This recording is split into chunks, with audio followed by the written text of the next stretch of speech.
Welcome to this IB Maths Intense session, Exponentials and Logarithms number 2. This time using the laws of exponentials that we looked at in the previous video and just having a go at simplifying and evaluating some expressions just to get a bit of practice using the laws of exponentials. So just to remind you, this was the summary that we put at the end of the last video. These are laws of exponentials that you need to learn. They're not on the formula sheet, and we'll have a go using a mixture of those over the remainder of this video. So to start with, just some nice straightforward simplifying expressions, no calculator, just simplifying the following, leaving the answer in exponent form. And these all use the two rules on the right hand of the screen. A to the m times a to the n equals a to the m plus n, and then the division rule, a to the m divided by a to the n is equal to a to the m minus n, subtracting. So there's no real difficulty in these questions. 3 to the 11, first one, 3 to the 11 times 3 to the 15th. We're adding the two indices together because it's the first of the two rules. So that's just going to be 3 to the 11 plus 15, which is 3 to the 26th. No problem there. And then the second one, the only problem here is just using negatives, sometimes getting a bit mixed up with whether to subtract or add. But here it's a multiplication, so we add the two indexes together. Minus 5 plus minus 2 is minus 7. Be careful with that. A plussing a minus is a minus. 3 to the minus 7. And we might have to use a similar rule, but this time using fractions, so we need to be sharp with our adding of fractions. 3 to the half times 3 to the 2/3. We're adding a half and 2/3. Well, we need to make them both into sixes. That's adding 3/6 and 4/6 is 7/6. So 3 to the 7 over 6 is perfectly valid, even though it looks a little bit ungainly, but it's correct. A half plus 2/3 is 7 over 6. 3/6 plus 4/6. A division here, 2 to the 5 divided by 2 to the 10. This time we're going to subtract the indices. 5 minus 10 is minus 5. So this will be 2 to the minus 5. And then E. Again, this time we're subtracting, but with fractions, so we've got to be careful again. So we're going to have 2 to the power of, it's a half minus a quarter. So be careful, minus and minus becomes a plus. A half plus a quarter is 3/4. So we'll get 2 to the power of 3/4 there. And then we've got a mixture of multiplication and divide here. So let's just simplify the top and the bottom first using the additive rule. The top 4 plus minus 5 is minus 1, so we get 7 to the minus 1 on the top, and on the bottom 2 plus 3 is 5, 7 to the 5, and then this is division, so we're going to subtract. We'll get minus 1 minus 5 is 7 to the minus 6. So not too difficult there, hopefully. But just using those two rules that we've got on the screen there. Be careful with fractions especially, and with your double negatives. Now a little bit more difficult, but again using the powers of a power rule and the other rules there on the right hand side. And let's just have a quick practice here. Again, just stick to the rules, make sure we learn them. Remember, when it's a power of a power, we multiply the indices together. So this is going to be 2 to the power of 4 times 5, which is 2 to the power of 20. The second one, we've got a negative there, so be careful. Minus 4 times 2 is minus 8, so 7 to the power of minus 8. And then we've got an expression here, an algebraic one, but everything inside those brackets is being squared, so don't forget anything. And when we're raising power to a power, we multiply, so we're going to have a to the 10, because it's 5 times 2, b to the 4, 2 times 2, and c to the 6, because it's 3 times 2. A mixture of numbers and algebraic terms here. We're cubing 3x squared, so 3 cubed, we can do that first. That's going to be 27. And then x to the 2 to the power of 3, 2 times 3 is 6, 27x to the 6. Again, not too difficult, but you need to be able to do that without a calculator in the non-calculated paper. This one's a strange one, 2 over y to the power of minus 2. So we need to be careful here. Everything's to the power of minus 2. Now what I would be doing here is first of all getting rid of the fractions so that I've got everything together on the same level, so to speak. 2 over y is 2y to the minus 1. That's all being raised to the minus 2. And then that would give us 2 to the minus 2. Well, that's 2 squared, which is 4, but it's to the minus 2, so it's 1 over 4. And then y to the minus 1 to the minus 2, multiply the two together, would give us y squared. So we'd get y squared over 4. A little bit more complicated there. It's always horrible when you've got a fraction, the term on the bottom is already a negative index, so it becomes positive when you raise it to the power of a negative index, obviously. And this last expression, let's again take care with this. Dividing with fractions, let's first of all expand everything out here. So we've got a cubed, b cubed over 2 cubed is 8, divided by, and then a squared over b squared. Now, hopefully you remember your laws of fractions. Dividing fractions, you can make into a multiply by flipping the second fraction, which will make this question a lot easier. So we get a cubed, b cubed over 8, multiplied by b squared over a squared, which gives us a cubed b to the 5 over 8a squared. And then we can nicely cancel things down there and get rid of the a squared from the bottom. So we end up with a b to the 5 all over 8. Nothing too tricky there. Be careful, again, with those rules, but if you just follow them, you should have no problems. This is a slightly trickier problem because often we're asked to express a number where the components we're given aren't in the same base. So that first question, we're asked to rewrite 4 times 2 to the 4 to the power of 3 as something in the form 2 to the n. Well, the trick here is to convert everything as best you can into the base that's required. So this first question, 4, we know is 2 squared. So we can rewrite 4 as 2 squared, and then we've got 2 to the power of 4 to the power of 3 is 2 to the power of 12, and then we can combine those to get 2 to the power of 14. And not too difficult, but you need to be looking at the numbers to see if you can find where the required base fits in. Now the second one is exactly the same question, but this time we're asked to express it in the form 4 to the n. So we know the first term, 4, is 4 to the power of 1.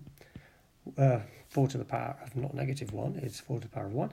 And then the second term, well, we know that 2 to the power of 4, well, 2 is the square root of 4. So it's 4 to the power of a half to the power of 4, and then to the power of 3. And that looks complicated, but we just have to keep our heads and we can work that out. So that gives us 4 to the power of 1 times, and then 4 to the power of a half to the power of 4 is to the power of 2, and then to the power of 3 is to the power of 6 in total. And that gives us a combined result of 4 to the power of 7. Hopefully you saw that you can also rewrite 2 as 4 to the power of a half. And we'll see a similar example here. We're rewriting this c in the form 3 to the n. So we've already got the first bit, 3 to the minus 4. And we've got 9 to the minus 1. Well, 9 is 3 squared. So let's see if we can go straight there. 3 squared to the minus 1. 2 times minus 1 is 3 to the minus 2. And then we're going to raise that to the power of 5. So that's 3 to the minus 4 times 3 to the minus 10. And then adding, minus 4 plus minus 10 is minus 14. 3 to the minus 14. Same question, but this time we're asked to write it in the form 9 to the power of n. So let's see if we can go there again. So 3 is 9 to the power of a half. So 9 to the power of a half to the minus 2, to the minus 4. A half times minus 4 is minus 2. So we can rewrite 3 to the minus 4 as 9 to the minus 2. And we're multiplying that by 9 to the minus 5. And if we multiply that together, we should end up with 9 to the minus 7. And we should be able to see a link between those two results. 9 to the minus 7, well, 9 is 3 squared. 3 squared times to the power of minus 7, 2 times minus 7 gives us 3 to the minus 14. So those two results tally, worth checking. E is a bit strange because we've got two bases which are not the same as the base that we're being asked for. We're being asked for 6 to the power of n. And I think our best chance here is to see the fact that we can get 6 from multiplying 3 by 2. So if we rewrite 4 to the power of 3 in terms of a base 2, we might be able to get an expression with 6 to the n. So 4 to the power of 3 is 2 to the power of 6. Hopefully you can see that. 2 squared cubed is 2 to the 6, and then squared gives 2 to the power of 12. 2 squared cubed is 2 to the 6, to the power of 2 is 2 to the 12. And then we've got 3 to the 12. Now, we can combine these because 2 to the 12 times 3 to the 12 is the same as 2 times 3 all to the 12. This was our a to the 12, b to the 12 equals ab to the 12. And then, in the brackets, 2 times 3 is 6. So that gets our expression in the form 6 to the n, 6 to the 12. And then, similar, we've got an expression here that we want in the form 3 to the power of n. So let's first of all get rid of all the brackets and such like. We've got 6 to the power of 6 here, divided by 2 to the power of 6. And we can rewrite 6 as 3 times 2 to the power of 6. Let's put it as a fraction just to make it a little bit easier to see what's happening here. And then that's 3 to the 6 times 2 to the 6 over 2 to the 6th, which simplifies nicely to 3 to the power of 6. We can get rid of the 2 to the 6's. Again, similar technique as in the previous question there. Neither a 6 or 2 is in the common base of 3, but we can get 3 out of that by factorising 6 to be 3 times 2. Lastly, we will be expected to evaluate number type questions, find the value of without a calculator, when at first sight we think, how the heck am I supposed to evaluate that? Well, we just use the rules that we've been using earlier, and we should be able to work things through. Now, 8 to the power of 2/3, tip here is whenever you've got a fraction, always work with the term on the bottom first, evaluate that first, and then do the squaring or cubing on the top, because the numbers tend to be easier that way. So 8 to the 2/3 we know is 8 to the power of 1/3 squared. We can split out the fraction into its two components, and we know the cubed root, 8 to the power of 1/3, is 2, and then 2 squared is 4. That's nice and easy. If you split it that way, always split out the fraction component first. So let's do the same with the second one. 16 to the 3/2. Let's take 16 to the half and raise it to the power of 3. That's splitting out that 3/2 into two components. And the square root of 16 is 4.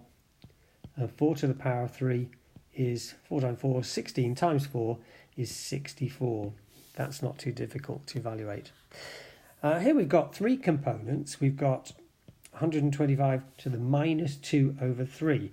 So let's do that in bits as well. Let's do 125 to the power of 1/3, and then we'll do the minus 2 later. So 125 to the power of 1/3 is 5. 5 to the minus 2 is 1 over 5 squared, which is 1 over 25. Again, not too bad. All possible without a calculator. Now, this next example, two different bases. So to make the calculation easier, the suggestion here is to put everything in the same base, and they have a common factor, if you like. We could put it as in terms of 4 or in terms of 2. I find 2 easier because then everything can be multiplied more easily together.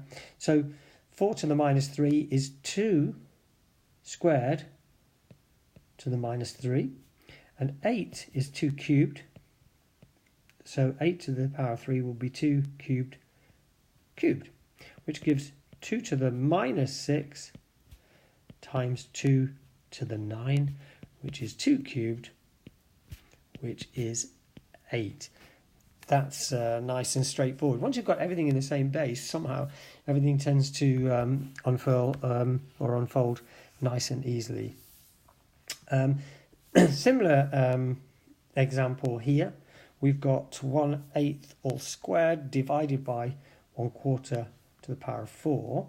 So I'm going to rewrite that first as 8 to the minus 1 squared divided by 4 to the minus 1 to the power of 4. Now let's do what we did before. This time let's use 2 and rewrite these in terms of a base of 2. So 8 is 2 cubed, to the minus 1 is 2 to the minus 3, all squared is 2 to the minus 6. Just make sure you can see how I got that. 8 is 2 to the power of 3, raised to the power of minus 1 makes it 2 to the minus 3, and then squared 2 to the minus 6. Have a go yourself. This one, 4 is 2 squared, 2 to the minus 1, 2 squared to the minus 1 is 2 to the minus 2, and then multiplied by 4 gives me 2 to the minus 8.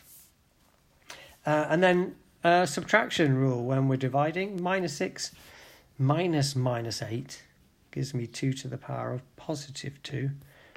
And the answer there is 4. Again, looks a bit tricky. I'm doing this as quickly as possible. You can take your time to make sure you don't make any silly mistakes. And this last one, let's do this all with a base of 3, because we can express 9 in terms of 3 squared. So 9 is 3 squared to the power of 4, which is 3 to the 6th. And then we're multiplying, well, 1/3. Let's write that as 3 to the minus 1 to get it in index form, all to the power of 5. So we end up with 3 to the 6th times 3 to the minus 5 here. And if we... I made a mistake there. I hope you spotted that before I did. That 9 to the power of 4 is 3 to the power of 8, not 3 to the power of 6. Let's just make sure that's all correct. Good. 3 squared to the power of 4, 2 times 4 is 8. We're multiplying. And there we got 3 to the 8 times 3 to the minus 5. We add the two indexes together. 8 plus minus 5 is 3. We end up with 3 to the power of 3, which is 27. Whew. Finished. All without the use of a safety net, and my brain's hurting now after doing all of that calculation without a calculator. But hopefully you found that whiz through of lots of different examples of simplifying and evaluating expressions using the laws of indices. Hope you found that useful. No secret here, but practice, practice, practice. Do as many questions as you can, and make sure that those laws of exponentials are nice and fixed in your brains for further use. Thank you so much for watching. Don't forget to like this video and subscribe to my YouTube channel, IBMathsIntense. Tell your friends I'm here, and drop me an email, ibmathintense@gmail.com, if there's anything else you'd like to see, if I've made any mistakes, or if you've got any suggestions or friendly feedback. In the meantime, enjoy yourselves, enjoy your maths, and take care.